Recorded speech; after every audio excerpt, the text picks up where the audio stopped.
Am I an idiot for being upset that my husband used my bonus on his gaming addiction? My husband, 28 male, and I, 27 female, have been married about 4 years now. We dated in college and got married after. He finished college with a finance degree and thought he would go into accounting. Well, he quickly found out that was not his passion. So he bounced around jobs and ideas, business, teacher, lawyer, but nothing really kept him saying this is what I want to do. This was pre-pandemic. Since COVID he has not attempted anything. He says after the pandemic there will be a boom in jobs and he can find something that he's passionate about. I have been working full-time and thankfully my job became remote and pays the bills while keeping food on the table. Incident in question: after the fiscal year closed my work had done really well. We were selling medical testing equipment, so it was a big product of 2020. I was given a promotion. I got a little pay raise and a small bonus. I was really excited because I could finally repair my purse and replace my shoes. My friend's puppy destroyed it, but I acknowledge I should not have left my purse on a low stool in front of the puppy's bed. So my fault. I was so excited to tell my husband, but he seemed more excited than me over this promotion. He started going off how he could redo his game area and get the new systems since he was tired of his others, and I was dumbfounded.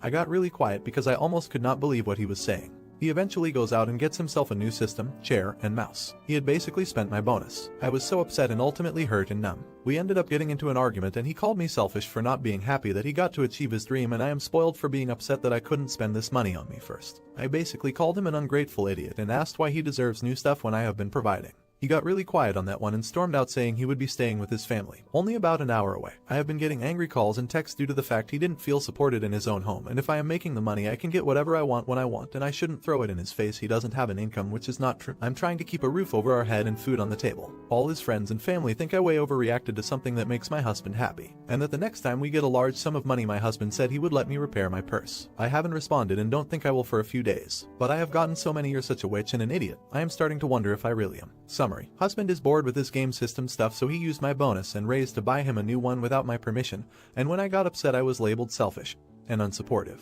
Am I the idiot? Update: wow, thank you everyone. I was not expecting this kind of support. I appreciate all the kind messages and compassion. This is more than I have ever felt in my life, so thank you Reddit. I took the weekend to reflect on what I want and read through the comments and messages. I see your point and that I can't keep treating this like a marriage if he doesn't. So here's to today and my first step towards freedom. I am separating the finances immediately and contacting a local lawyer to see my options and rights, as well as therapy options for him. I will present this to him and he gets to choose. But I refuse to have a baby at almost 30 years old. If he wants that, well, he has his mother. Thank you everyone. I will try to update in the future. Hello Reddit. It has been a couple months since my last post and so much has happened. I first want to thank everyone who reached out and snapped me out of this days with my soon-to-be ex. He was extremely toxic and just made me feel not even worth anything. Thus probably why it was so hard to see he wasn't it. So I want to thank everyone who offered words of encouragement and even tough love. I needed to hear it. After he went back to his parents he was waiting for my apology, which I never did. And when he noticed I drained our joint bank he escalated, saying I was his and how I could never actually leave him and that he owned me. All of my success was his and without him I would a loser drop out.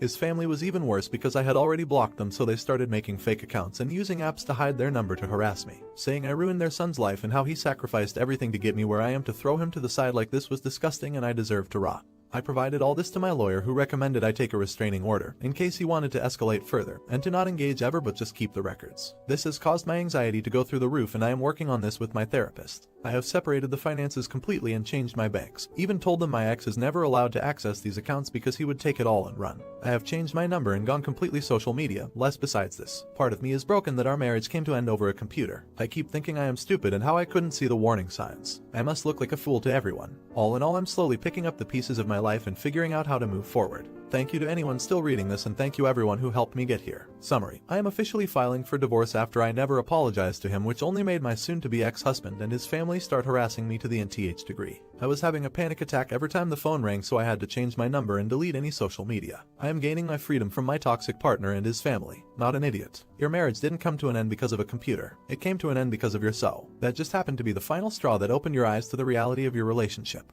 I know this hurts, but it will get better. Not an idiot. This man is abusive and his family stupid. Hooray for you, Opus, you took the right decision. Now a whole new life of happiness and cool people is coming to you. Don't be sad to divorce, and learn from your mistakes. You will be so much better at judging people and selecting the good ones to be part of your life. Keep up the good work. Take absolute care of you and don't listen to these idiots. Do you think the wife took it too far? Let me know in the comments. Now, you won't want to miss the next story. Am I an idiot for not telling my fiance I used to work as an escort? I, a female 35, just got engaged. I've been with him for 2 years and he's amazing and I think he'd be a great father to my children. There is, however, a secret I haven't revealed. About 3 years ago, before I met him, I briefly worked as an escort. It wasn't long, about 4 months, and I don't have some sob story about how I felt abused and exploited because frankly I didn't. Like any job, it had its good and bad parts. I don't have some dramatic story about escaping it. I stopped simply because I didn't want to do it anymore. I didn't require therapy or rehab. I just moved on and got a normal job. I have been regularly tested and have no STIs, nor do I have any emotional scars from it. So I told myself it's now no one else's business because it won't impact any other relationships. However, it feels wrong I can't share this. He once asked how many sexual partners I had, and I simply said a lot and told him technically the truth, that I was prolific at one point in my life but no longer am and don't intend to do so. I'm still scared to potentially ruin a great thing if I reveal it, but I'm also not looking forward to keeping this a secret for life. Am I an idiot for keeping it secret? Update. So I thought of what everyone said and considered both sides. I decided that I didn't want this hanging over my head in our marriage. So it was tough. But shortly afterwards, one night I had a few glasses of wine and told him I had something I needed to talk about.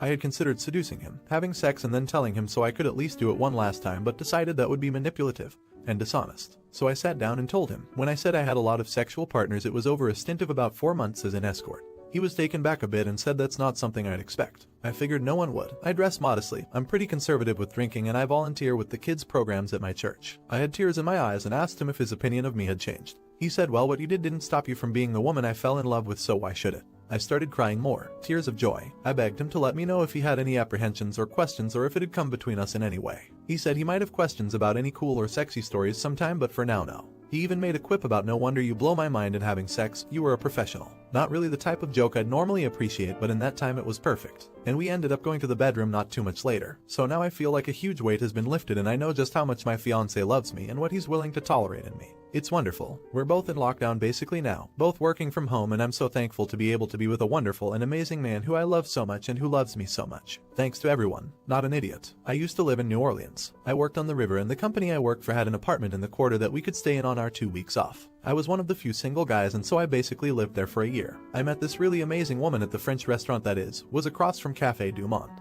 We talked, walked around a lot, had lunch and dinner later in the day and then to the burlesque show. I felt that the connection had been made, so I invited her to the apartment for some wine. She said she had to tell me something first, and that is when she told me she was an escort. She was certain that would end it. We dated whenever I was in town for 9 months. She still worked, she was safe and showed me regular checkups. I never caught anything, and to this day it is one of my former relationships that still makes me smile inside. Would you tell your significant other? Now for the next story. Would I be an idiot if I sue myself for stealing my book and making a huge profit from it? I, female 24, write as a hobby, and I like sharing my short stories with my small following. I do want to publish one day, but I want to make it perfect first since it's not edited yet. The unfinished book we're talking about came from an idea that I started to build when I was in middle school. I just finished it last year, but because of the virus, I was forced to put that project aside to ensure steady employment with my day job. My brother and sister-in-law came to visit me to introduce their baby daughter about 6 months ago. My sister-in-law just thrusted her baby into my arms even though I lack even the barest knowledge on how to hold a baby. The baby was fussy and my brother helped calm her down while my sister-in-law said she wanted to use the bathroom to pump breast milk. They left later and I didn't think anything of it until recently when I was told my sister-in-law had published a book, and it had been a while since she published. Self-publish is not as time-consuming as traditional publishing.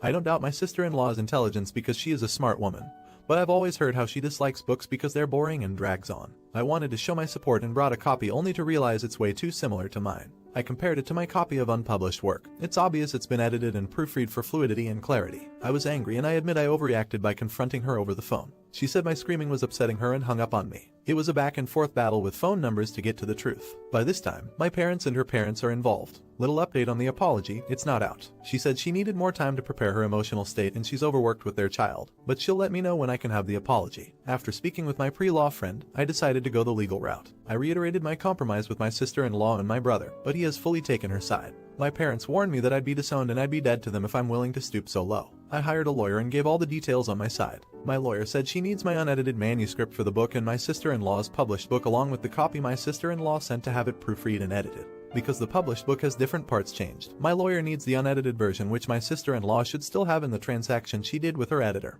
and proofreader. We took the risk to ask my sister-in-law for the unedited copy she sent to her editor and proofreader despite the chance of having her feign I don't remember their names, I don't have their contacts anymore, I don't want to, etc. I told my sister-in-law that we will go through the route of having to use third-party notarization to ensure no foul play on either part. Have one individual look at my unedited manuscript and the one she sent to her hired editor plus proofreader. Once I told her that, she must have realized I was not bluffing. Sister-in-law and my brother accepted the compromise. I take the pseudonym, the royalties, with evidence of sold copies. I stipulated that my sister-in-law must put a message out to her followers on her blog that she stole from me and not a single word in the book is hers. I thank the Redditors for suggesting that. She is clearly pissed off and disgusted with me for doing this to my own family. I threatened her with further legal proceedings if she doesn't do it. No lawsuit happened, but I'm glad I got a professional option just in case, as words got back to my parents of what I did and how dare I get a lawyer to punish my sister-in-law because her blog followers will surely lose trust in her in future revenue. I told them and my parents that if they have anything to say, use my business email. I'm done with them. They treated an outsider, sister-in-law, 1 month into dating my brother, better than they ever did to me. I don't need that negativity dragging me down.